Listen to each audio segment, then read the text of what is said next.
Welcome back to the Team Solemn Circus live video.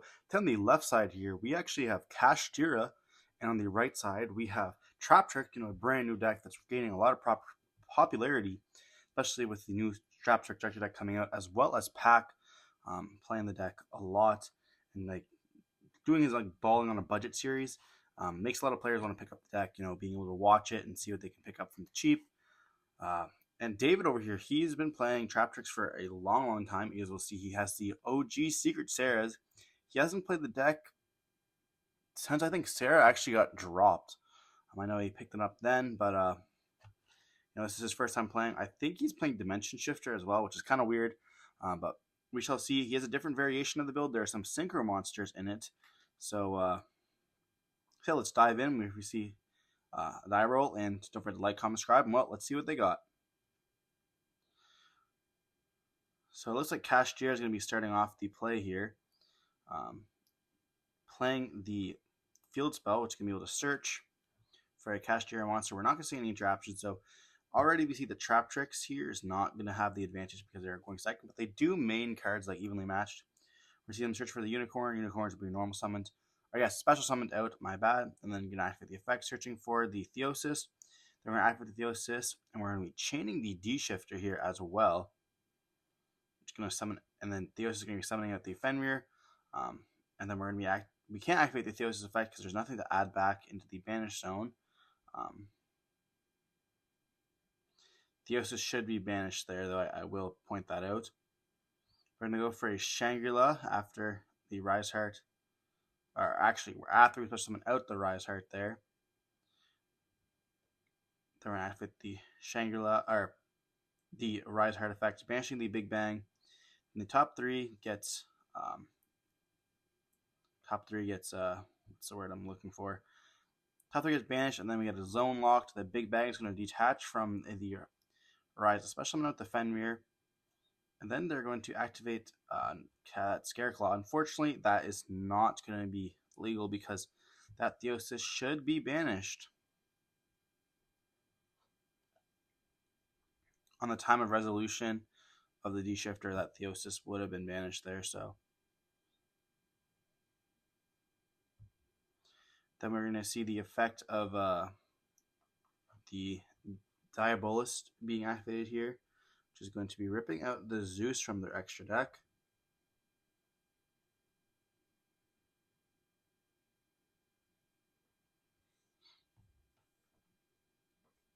And we're going to lock another 2 zones here. And that Rise Heart should also be in graveyard. Very important to make sure your opponent's putting the stuff in the graveyard correctly.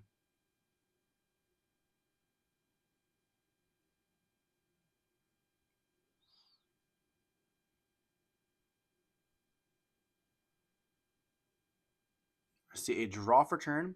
We do have 2 of the zones locked. I wonder if they hear they're like, damn it. I put some stuff on the thing. We're going to see the standby phase. They're going to summon out off that Rise Heart that they made with the Scareclaw. Summon out the Fenrir there. Then we're going to normal summon out the Pudica. Then I think Pudica's effect is going to activate here, searching for a trap hole. You added the Traptrix Garden from the deck to your hand, but they are going to be able to respond on resolution. They're not going to activate the effect, which is weird in res. They're going to link into a Sarah, and then we're going to be able to attach the Pudica to the Arise Heart here.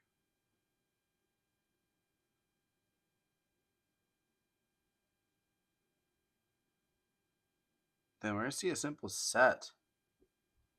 We're going to see Holotea be activated here by discarding the Terrifying Traptrix hole. Our Terrifying Trap hole. Then we're going to see the Arise Heart activates effects. We're going to be attaching the Theosis to it. And then Sarah's going to be able to be procced because a trap was activated. Let's get special summon out the Mermello. The Mermello mandatory effect is going to be popping a back row over there. And then on resolution, they're going to be chaining the Fenrir.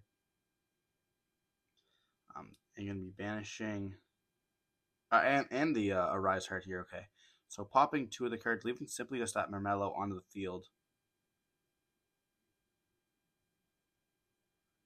That's kind of rough. And then they're going to go to a Theos is going to be able to activate its effects to add back. And then we're going to be seeing that it's going to reattach the Theosis off that Rise right there.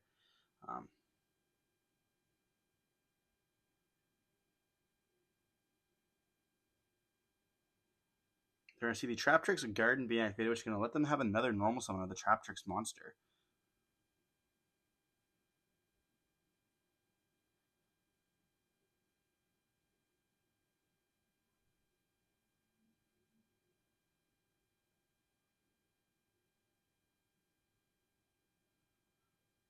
We're going to see a Ghost spell activate here, and they're just going to scoop it up on that. I don't really know what's I think that definitely was a huge misplay by not catching that opponent's Theosis being banished. They wouldn't have been able to summon out the Rise Heart like that. They could have played definitely around it by like going through other plays, but it would have kind of just sucked there. We would have seen the Theosis being banished, so they wouldn't have the Scareclaw being able to summon itself out. Would have just stopped one of the XYZs. They wouldn't have been able to make 89 there, which would have made them not be able to see their extra deck. So I believe that would be a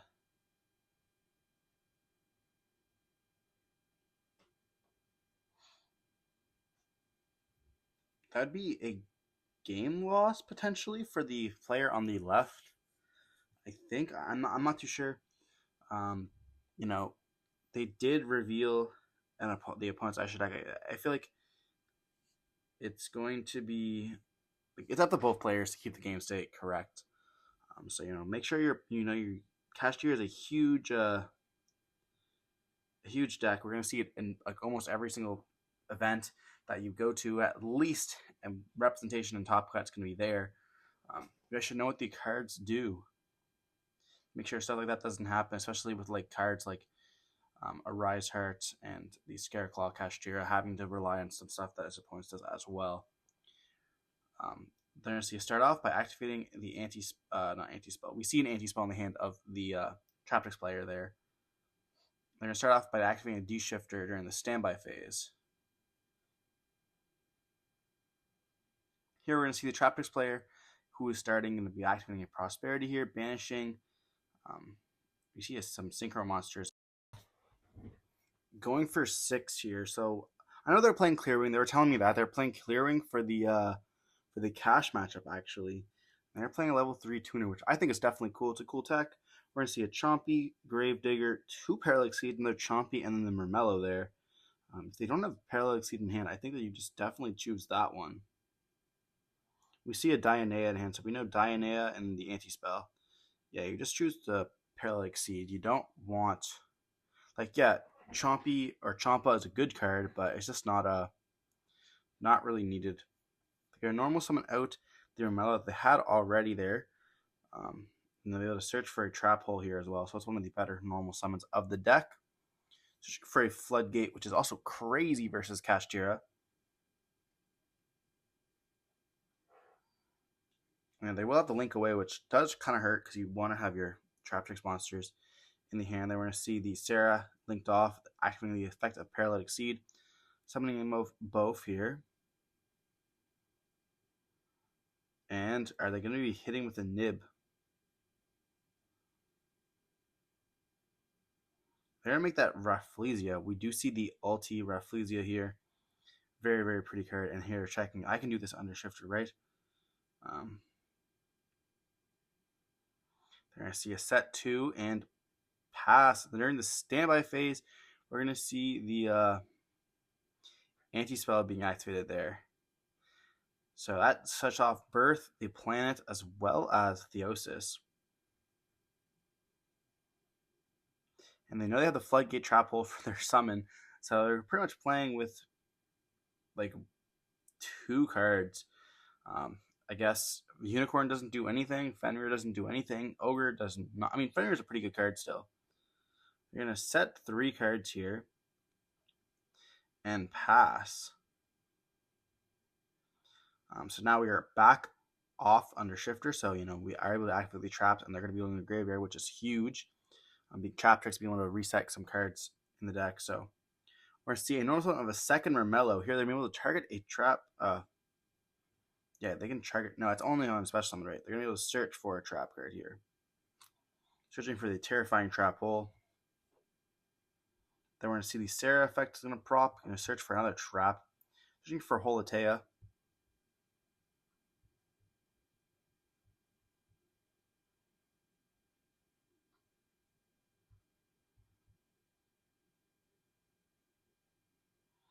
I don't really know what how the deck kills though. That's what I don't get. Are we gonna be seeing a Zeus line? I feel like it'd just be weird. We're gonna see Holotea discarding the Nightmare to special summon herself out. And then we're gonna be able to summon out the Dianea off the Sarah here. Dianea's gonna be able to reset the Nightmare trap.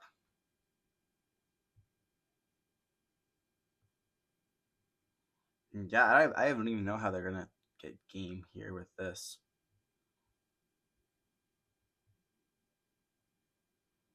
We can safely assume that one of those is a birth as well as the field spell because it is in the field spell zone.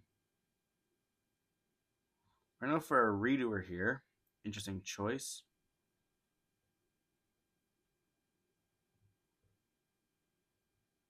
Still a good card to this day. Redoer is a pretty fair card. I feel like we're always going to see this card come in and out of the format. It's like Abyss Dweller. Like Abyss Dweller is a crazy card, not as good as Redoer. But just being able to put a trap underneath, it's pretty crazy too.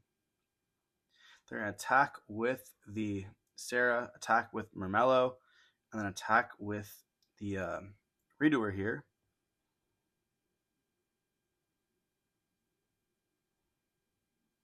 And then they're going to pass turn, I believe.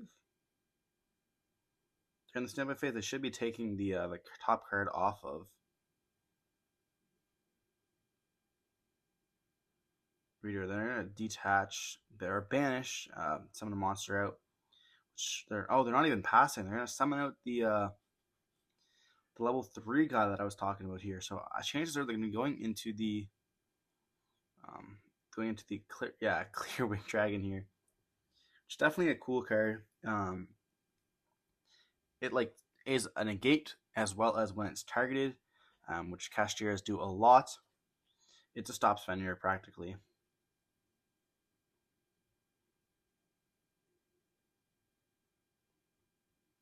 Then we're going to see during the end phase, they're going to see that Redoer is going to be coming back. Then we're going to activate the effect of Holotea, summon back the Mermello, which is going to be able to pop a card. And here we get to choose a card we're going to pop. We're going to choose to pop the field spell there. Makes sense. They want to stop their monsters from, not monsters. Stop their opponent from, adding a monster to their hand, depending on what piece you need. Then we're going to see Sarah's going to proc, setting another Holotea. This is what I mean. Like when this deck starts rolling, it rolls. Then during the standby phase, they're going to be equipping the Scareclaw Kashtira to the Redoer. I think that's pretty good. It's normally a 1 or 2 of, so there's to be a special summon out of a Fenrir there. And are we going to respond with the Floodgate? We're not.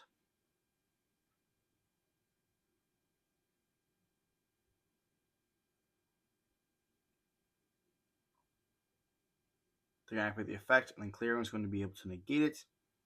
Send to the graveyard here, which is kind of crazy. So special summon out of a Fenrir, Unicorn here.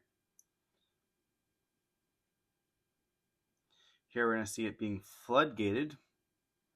They're going to chain the Forbidden Lance. And then they're going to chain the Trap Hole Nightmare. So this is going to be able to target the monster with 2,000 more attack, which is going to be the Unicorn.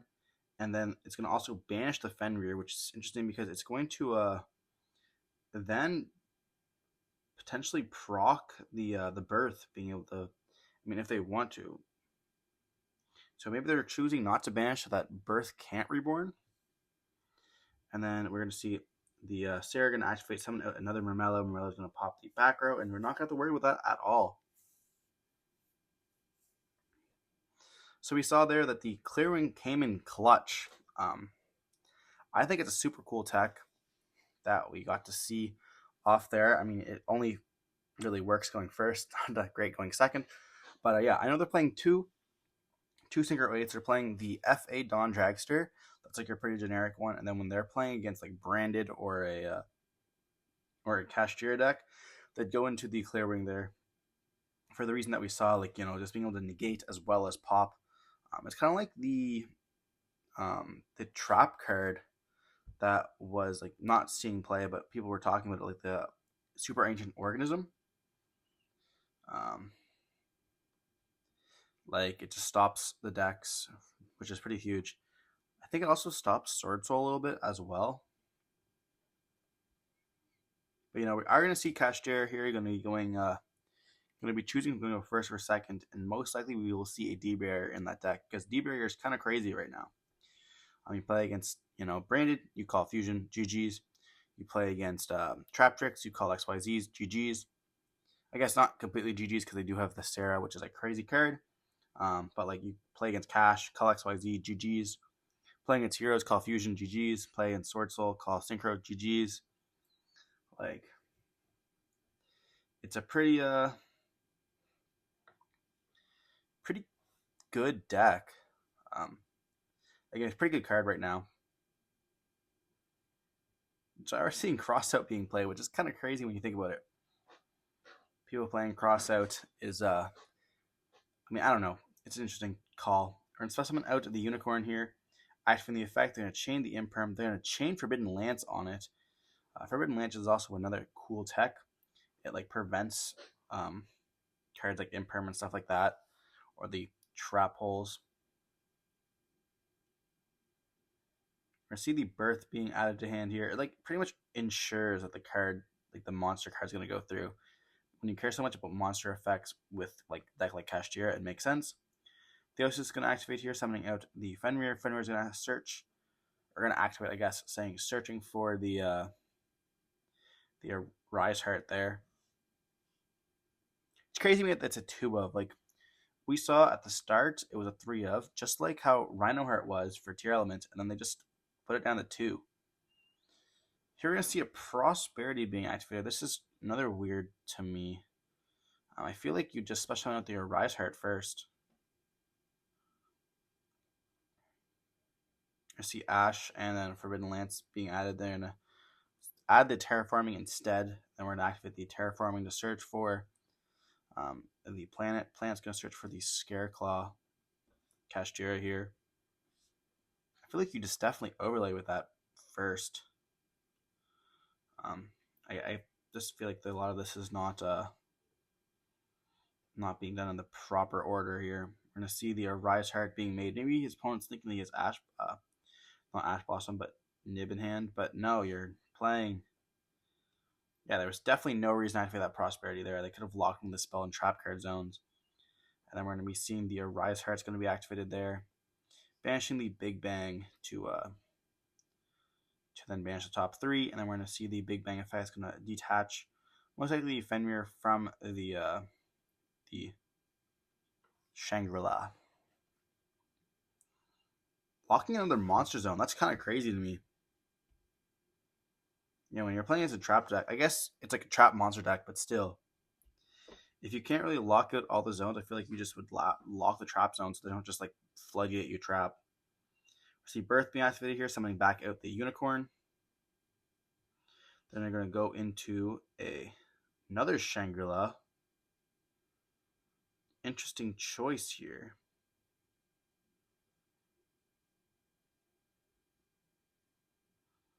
Then activate the effect of Theosis, or we're going to activate Scareclaw, banishing Theosis to summon itself out, and then we're going to be summoning out the Theosis can be banished, and then we're going to be able to add with the Theosis. They're going to banish a Zeus off number 89, and they're going to activate both effects of Shangri-La here, doing 2 more zones. We see some of David's Field Centers being dropped onto the field here. I mean, I guess if you can banish, then we're going to see number 89, secondary effect, activating banishing more cards from the top of the deck. And then they're going to be banished. More monsters banished on the field here. They're going to use the Shangri-La to go into the Arise Heart. Wouldn't that erase 2 of the zones? I have a feeling that that would erase 2 of the zones there. Because that monster is no longer on the board.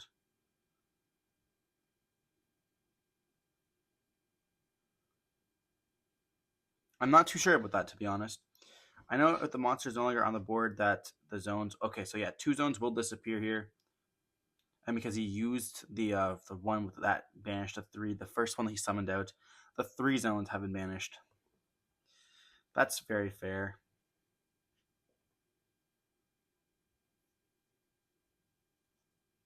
You know, a little bit of a misplay there that we saw, but still a good end board nonetheless. We're going to see them battle phase and the battle phase activating the Dreadful Evenly Matched here.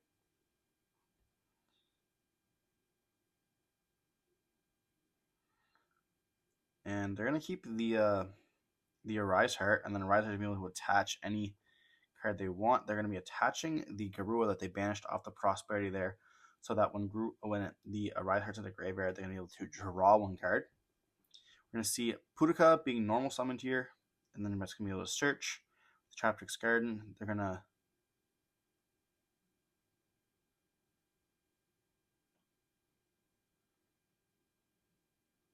I don't know why 2 is activating here, but then we're going to see the Putuka being link summoned off for the Sarah here, which is going to be able to proc the Arise Heart once again to attach.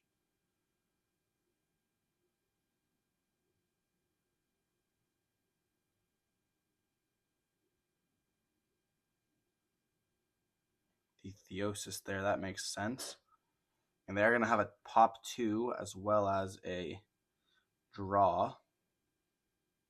Oh, Ash got banished off the Putuka. That's why the Deer got, or the Entis got set. That makes sense. They're going to activate the effect of the Arise Heart here, discarding the 2 cards to then pop the back row. And that will re-equip the Garua there.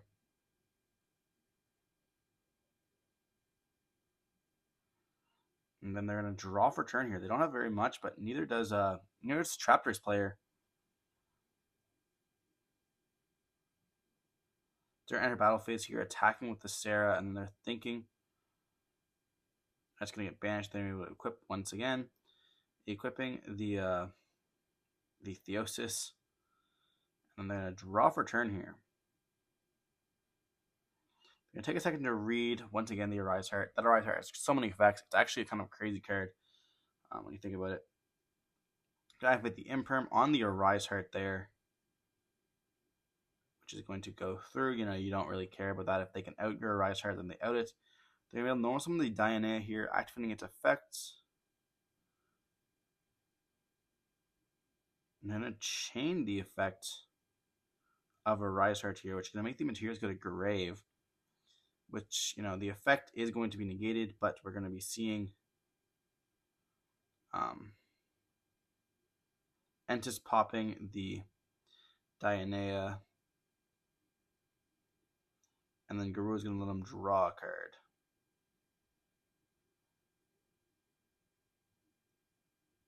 They're simply going to pass on that. That's rough. Enter battle phase and attack with that Arise Heart. Then they're going to pass turn. We saw a Chompy in the hand as well as another Imperm. They're going to normal summon the Chompy.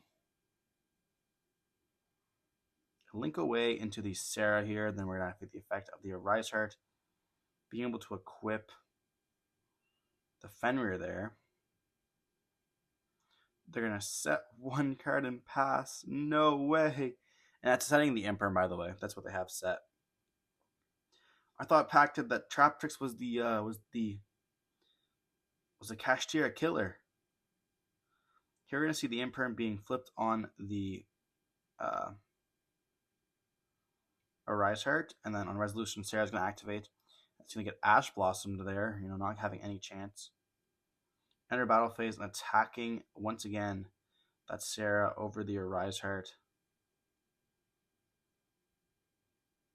or the Arise Heart over the Sarah, I should say, and leaving his opponent on the top deck moment. This is not looking too good for the player, the Traptrix player. They're gonna activate a Prosperity. Oh no. Definitely, do you go for 3? There's not really any cards that would really do anything to make you win the game here. Like, even evenly is not good enough. We're going to see banishing 6, praying they draw something. They have to have at least one more Sarah in the extra deck as well. You see a Raigeki. Oh, yeah, okay. So the best card there is the Mantis, I would assume.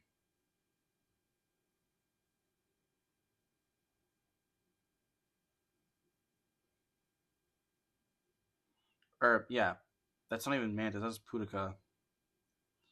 They're going to add the Pudica here, trying to play. They're going to be able to add the Traptrix Garden, which isn't going to do very much.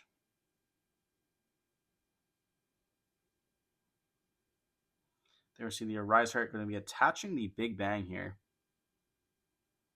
They're going to normal summon with the Pudica. Pudica's going to be able to search for the Traptrix Garden here. But you cannot normal summon twice with only one monster in the hand. That kind of sucks.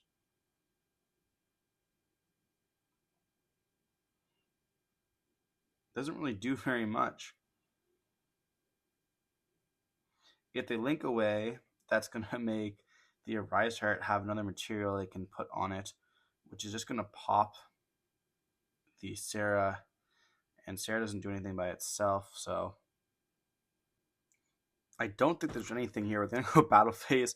Pudica is going to attack into the Arise Heart and is going to scoop it up there. Unfortunately, we did see that the Traptrix player did take game 2 though. But it is a trap deck, so you kind of want to go, go second. Or you want to go first. They didn't really open up any of their going first card or going second cards in the going third hand. But I guess it's not as much as a Kashtira player, a Kashtira killer as we expected to. Hope you guys enjoyed the video. Don't forget to like, comment, subscribe, and we'll see you in the next one. Stay safe. Peace.